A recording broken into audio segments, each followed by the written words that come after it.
Monsieur Anna Bâton. Et le bâton.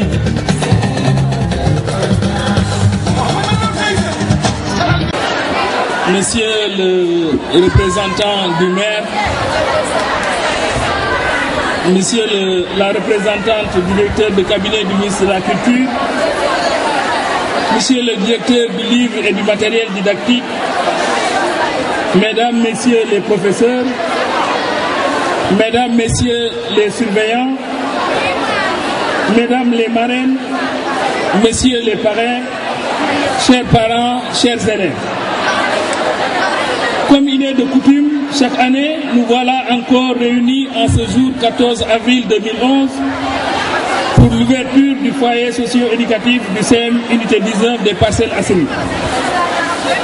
C'est pour moi l'occasion de vous souhaiter la bienvenue et de rappeler quelques missions du foyer qui sont, entre autres, assurer une vie culturelle dans l'établissement par des conférences, des projections de films, nouer des relations avec les autres centres culturels et sociaux, soutenir l'action pédagogique, cultiver l'esprit du civisme.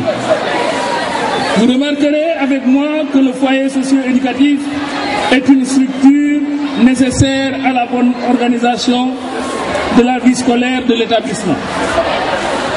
Le foyer contribue à un véritable lieu de vie riche en activités de formation et de loisirs, et mademoiselle la présidente du foyer a rappelé dans son allocution la conférence déjà organisée avec le club littéraire sur une si longue lettre de Maria Mamba. Monsieur le représentant du maire, Madame la représentante du directeur de cabinet du ministre de la Culture, Monsieur le directeur du livre et du matériel didactique, chers invités.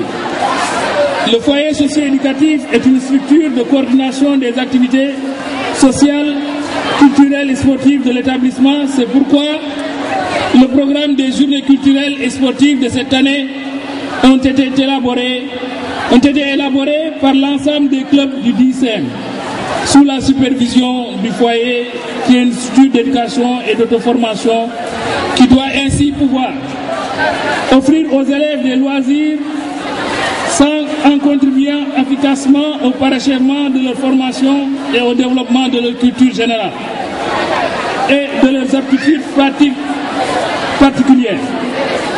Contribuer à l'éducation sociale des élèves par le développement du sens de l'amitié, de la solidarité, de l'entraide, la valorisation du travail en équipe, la prise en charge de l'intérêt général.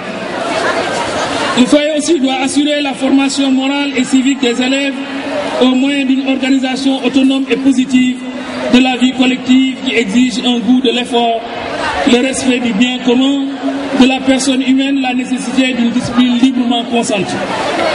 Offrir le cadre et les moyens permettant de développer chez les élèves le sens et le goût de la créativité artistique et même dans les domaines scientifiques ou techniques. Rendre l'établissement plus accueillant grâce à l'existence d'une atmosphère de vie sociale saine où de solides liens se tissent entre tous les acteurs et les services administratifs et pédagogiques. Monsieur le maire, monsieur le directeur du livre et du matériel didactique, chers invités, si nous avons choisi cette année comme thème de réflexion pour nos journées culturelles et sportives les tentations en milieu scolaire, c'est que, ce me semble, c'est un thème d'actualité, car aujourd'hui l'école est agressée de toutes parts. Mademoiselle la présidente du foyer a parlé dans son allocution, mais permettez-moi de revenir sur cela. En effet, les tentations en milieu scolaire ont pour nom le tabagisme chez les filles, l'alcool avec la vente en sachet de 100 francs, la sexualité précoce et facile avec l'internet et ses sites pornographiques. L'accoutrement des filles qui est une forme de provocation et d'excitation, la proximité des établissements scolaires avec les salles de jeu, les habitations, la violence gratuite érigée en règle par les élèves, la fréquentation de plus en plus des abords des établissements par des étrangers nous venant des pays anglophones avec le trafic des stupéfiants. La presse avec ses antivaleurs, l'utilisation des élèves comme pourvoyeurs de drogue par ces étrangers moyennant des sommes d'argent. Certaines disciplines sportives comme la lutte qui sont érigées comme des modèles pour les élèves.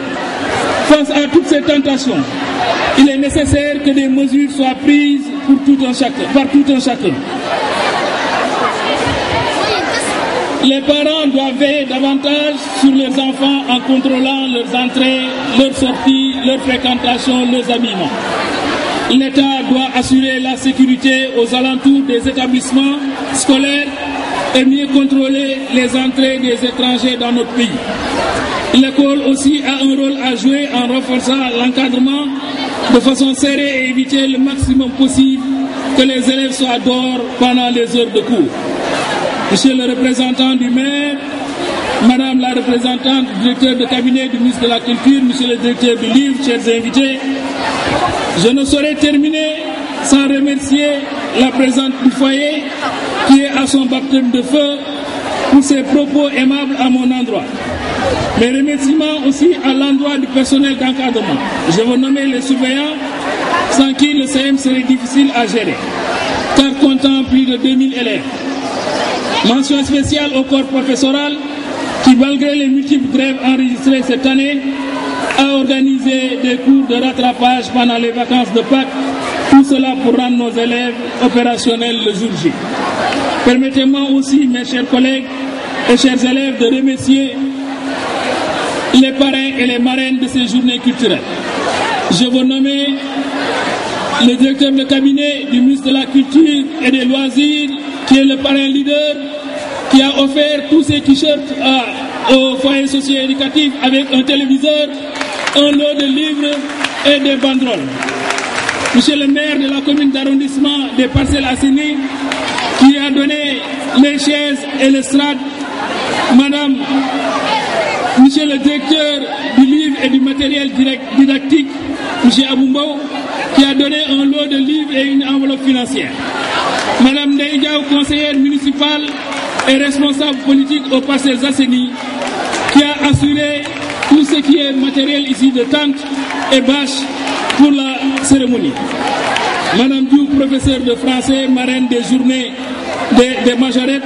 Madame Fall, gestionnaire, marraine des majorettes. Madame Abibatou Diop, bibliothécaire, marraine des majorettes. Je vous demande de les applaudir pour tout ce qu'ils ont fait pour la réussite de ces journées. Mes chers élèves, le mot de la fin, c'est à vous, c'est pour vous. Cette fête est la vôtre.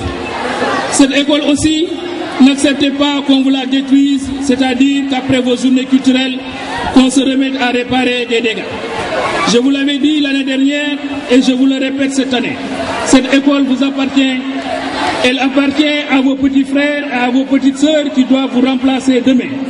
Prenez soin d'elle comme votre corps.